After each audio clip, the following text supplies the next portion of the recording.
مواقع جامده وهتفيدك الجزء ال 17. الموقع بقى ده جامد جدا لو انت حد بتعمل فيديوهات او محتاج فويس اوفر لاي حاجه معينه.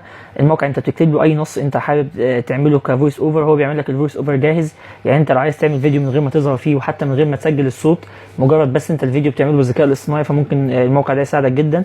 انت بتكتب اي نص هنا انت حابب ان الموقع ينطقه لك، مثلا زي ويلكم تو اور channel don't forget to support us، وبعد كده بتقول له ريد، بتحدد اللغه اللي انت عايز الحاجه تتقرا بيها. فمثلا انا هنا كاتب الكلام بالانجليزي فحدد اللغه الانجليزيه، فبقول له ريد بالشكل ده، بيبدا يشغل لي الفويس اوفر زي ما احنا سامعين. وممكن احمل الملف ده كام بي 3 فايل ام بي 3 احطه على اي فيديو اثناء المونتاج عشان اقدر استخدمه.